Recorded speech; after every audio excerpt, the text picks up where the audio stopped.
And breaking news, the government in limbo as the House votes again on another spending bill. After an initial vote approved funding, someone called for a second vote. Leland, thank you. And some breaking news, a gas station clerk is being interviewed right now by police after he chased down a suspected thief and shot him. News Channel 5's Sophie Nielsen-Colding is joining us now live from the Quicksack over on South Hamilton Road. And Sophie, we're talking about just a case of beer here. In an exclusive interview with News Channel 5, Nashville Mayor Megan Barry says she's prepared to cut a check for any improper use of taxpayer money. This comment comes amid two separate investigations surrounding the scandal at City Hall. Not the reality. The TBI is looking into any potential misuse of money, and Tuesday night, Metro Council voted to create a special committee to investigate as well. And speaking of the TBI, after 14 years, the longtime director of the Tennessee Bureau of Investigation, Mark Gwynn, announces he's stepping down. Recently, Gwynn faced a critical state audit for financial management of the agency, and an exclusive News Channel 5 investigation uncovered questionable hiring practices. Gwynn hired the children of some TBI bigwigs as special agents, passing over more experienced veterans. But the TBI director denied any wrongdoing, and in a letter to TBI employees, Gwynn says this is the right time for him to retire. His last day will be June 1st.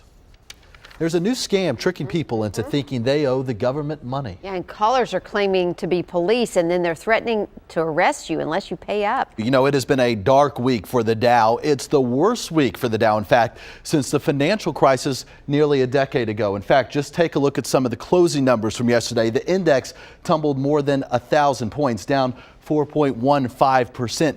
It's down 10% from its, in fact, record high just 2 weeks ago. That's correction territory. And many of the best performing stocks over the last year are struggling. We're talking about technology companies, banks, even healthcare companies. And while all of this I know is alarming to you and me, analysts want us to keep this number in mind. 4.1%. That's our unemployment rate right now. And that's a 17-year low.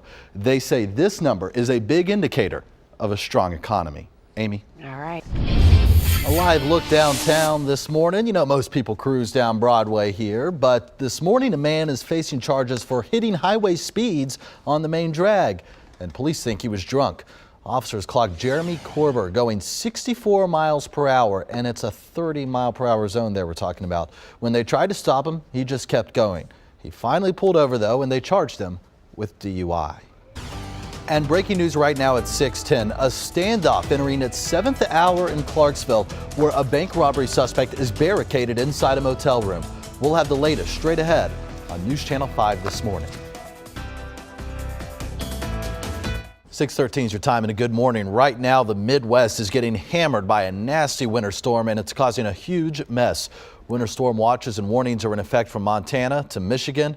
And now we have a live look at conditions in Chicago right now. The Windy City expected to get about a foot of snow by the time this is all done. Just nasty there. Schools are closed and hundreds of flights already canceled, triggering delays nationwide. We continue to follow breaking news out of Clarksville, where police are in the middle of a standoff with a bank robbery suspect. And Blake Rosnowski is live from outside the Motel 6 on Wilma Rudolph Boulevard with more. And Blake, they just shot some tear gas into his room. Yeah, Dan. Amy, after 2 rounds of snow and single-digit temperatures, the Mid-State broke records with electricity consumption in January. Middle Tennessee Electric says their customers consume more electricity than ever before in the cooperative's 82-year history.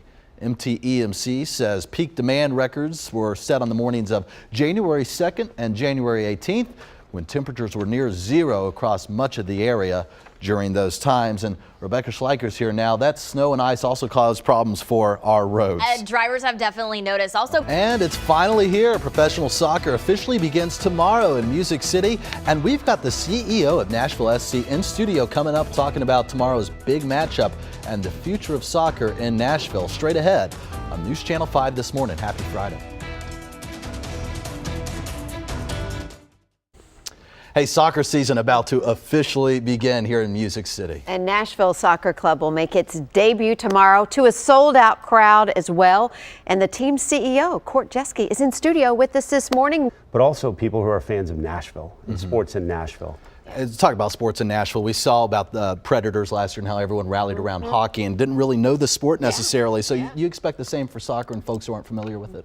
Absolutely. This is the world's game. If Phil sees his shadow, we'll get 6 more weeks of winter weather. If not, we're looking at an early spring. Leland could just take the day off because the groundhog. I know, exactly. Leland, I don't even know why you're here this morning. Neither do I. I'm going to go back and go to bed. All right.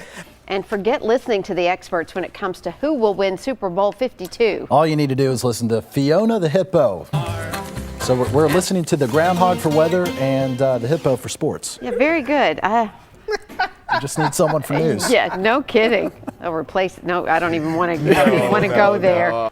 New this morning, 2 more teenagers have been arrested for another threat at Christian County High School.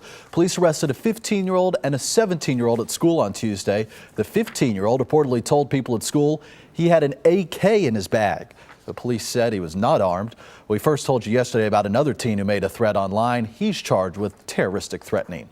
As if you don't need us to tell you, but it's pretty easy for your car to be stolen when you leave your keys inside.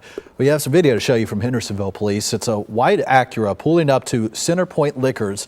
The driver gets out, but it appears the car is still running.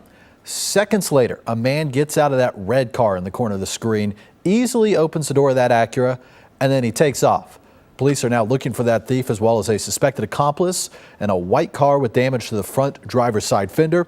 If you can help out, call Hendersonville Police. A burglar wearing his pajamas takes off after breaking into a popular bar, and it was all caught on camera. We'll show you who police are looking for. And a reminder not to leave your keys in your car, especially if it's running. See what happened next in this story coming up. In New this morning, someone smashed out the window of a downtown business and makes off with hundreds of dollars worth of items. News Channel 5's Nick Barris working this story from the 5 Alert Center. Nick, looks like this guy just rolled out of bed. Dan, you know, that's the odd thing about this. All right, you can forget the German Shepherds and the Basset Hounds. We have 2 new pure breeds added to the American Kennel Club. One is a Dutch duck hunting dog. The other is a French rabbit hound. Now it's Amy's turn. Nope, this is your read. Here are the names. The Nederlandse Kooikerhondje, that's one of them. The other is the Grand Bousse Griffon Vendeun. What? The Vendeun. There's also a cat breed introduced, the Lycoy. Why can't they all be called the Lycoy? I know, or just German black Shepherd. lab, right. Yeah. All right, there you go. You can catch Jimmy Buffett and a whole lot more coming up next on CBS This Morning. And we got some weather the next few days that Jimmy Buffett would certainly approve of. Yeah, definitely some patio weather in our future. Once that lifts, we're left with a great day. Great to be here with you this morning. Yeah, thank fun. you, Heather. Thank you, everyone, for watching. Hope you have a great Sunday. Get out there, enjoy the weather. We're going to have more news weather all day long on NewsChannel5.com. And again, a little later tonight, have a great rest of your weekend.